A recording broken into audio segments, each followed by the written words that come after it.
Hello and welcome to Thoughts in the Green Room with your host, Geoff Mays. This week on the Green Room, we talk about the artist and resilience in the face of rejection. Let's take a listen.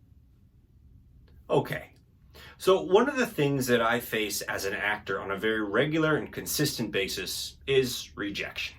Now, I can't speak for all the other artists out there in terms of writers and painters, graphic artists, and varying other sorts, but I imagine that the same holds true. You put in your manuscript in the hopes that somebody will say yes to publishing it.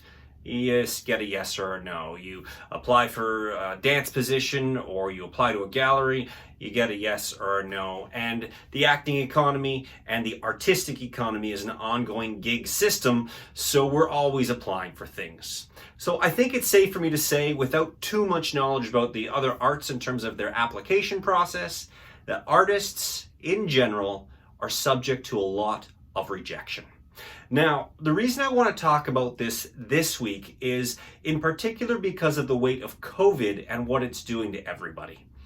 One of the effects of COVID, without question, is the impact on mental health. I was speaking to a friend the other day, and we both agreed that a good generalized term for what everyone is experiencing currently is essentially self-imposed prison. And what is that doing to our psyche?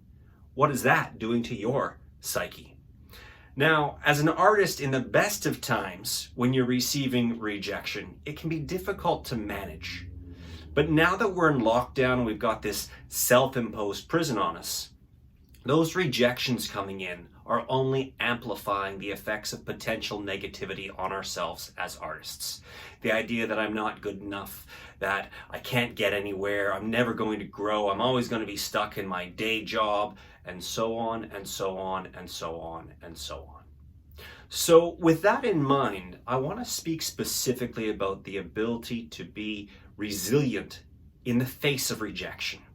Now, there are many articles out there on this, and if you take a moment to Google, I'm sure you can find additional resources. And I do encourage you to find additional resources, especially if you are suffering from any mental health challenges, or if you think you may be suffering from any mental health challenges, and see if there are resources to support you and your specific needs.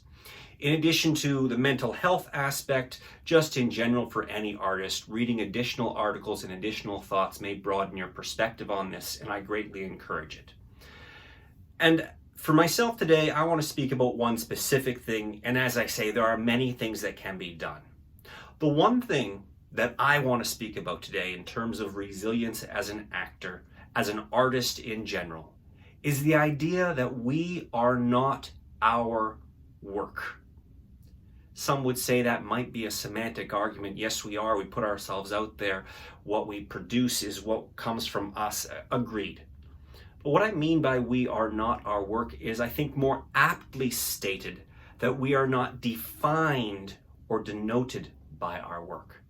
And what I mean by that is we are more than just one acting gig, just one exhibition in an art gallery, just one story or novel that we've written that gets published.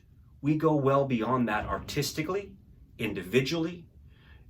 In everything we do, we are the sum of many parts.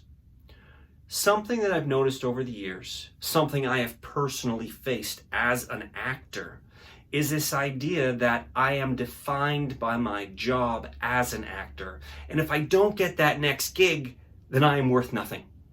And in being worth nothing, the idea of traveling back to a day job the following morning after rejection becomes that much more painful, because it's like pouring salt into a wound.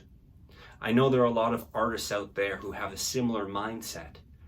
And to this idea of resilience, if we are not defined by our job, and we take a look at the greater breadth of things that we do, that we accomplish, then we can start to let go of the weight we push on that next audition, that next application to a publishing house or an art gallery or a dance company or. By example, I'm not a father or a parent.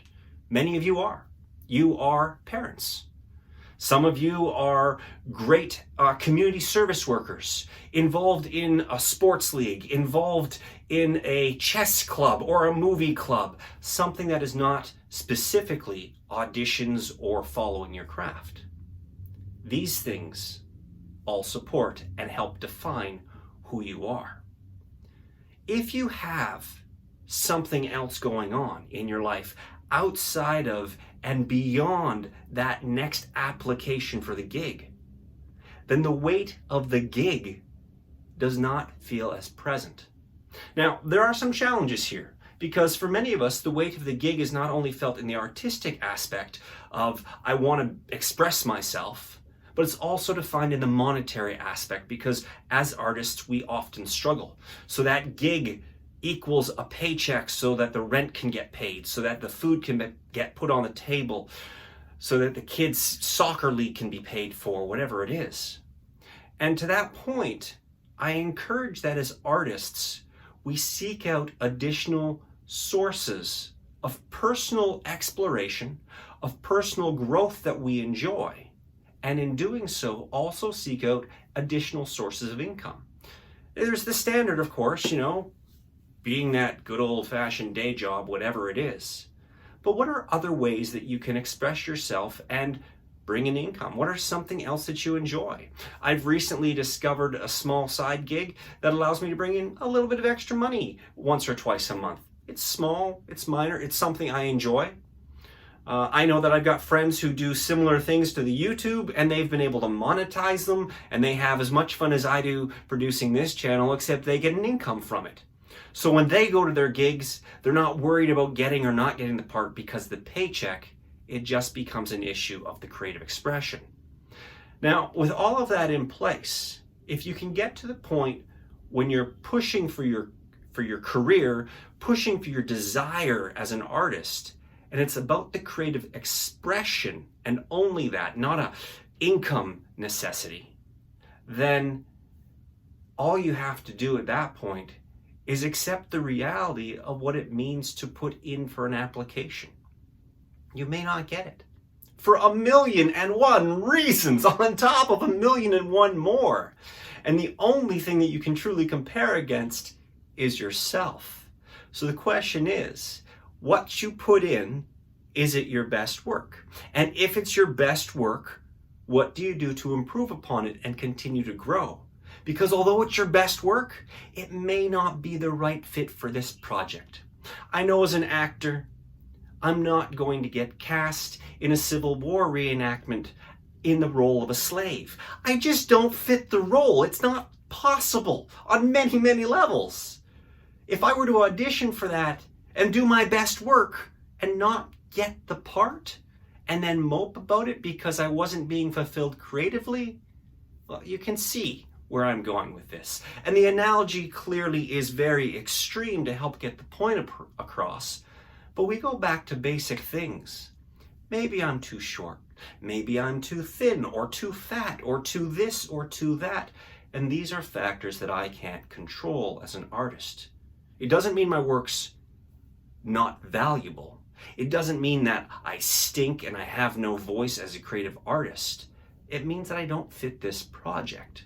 And if I don't require the income and there's no weight on that project for that income to put a roof over my head, then I can let it go. In letting it go, I allow myself to be free to express without constraint. And it has been my experience, and through discussion with others, their experience, that when we let go and simply allow ourselves to express, we do even better than when we try to express with pressure on us. When we let go and we express without concern and we get a rejection, we are able to maintain a resilience because it does not hurt us for who we feel we are. In addition, we have other things out there that help define us that we can lean into. Maybe for some of you it's playing an instrument, if you're an actor or a writer, and that other form of artistic expression helps you feel fulfilled. So you didn't get the acting gig. I'm going to go and practice my scales or do the community concert that I was looking forward to and express myself that way. For some of you, it might be drawing. Maybe you just enjoy sitting down in your chair at home and sketching. What a great way to express. There are thousands of ways we can express as artists. And in doing so, if we take away from our primary career-oriented goal, we give ourselves value as artists. And we have value as artists in multiple streams. We remove the weight from our primary stream. When we remove that weight from our primary stream and we are told no because we don't fit for whatever reason, then we have a greater potential for resilience and not being dragged down by the rejection. Achieving this means a greater level of mental health, less strain on our minds as we go about our day-to-day and do our things elsewhere, less impact negatively everywhere for ourselves and those we interact with. And the best outcome, in my opinion, is the resilience leading to the ability to continue pushing in that mainstream that we so desire, whether it be acting for myself and my fellow actors, or writing for somebody, or the pursuit of a dance career or a writing career. Exercise yourself as an artist in different places.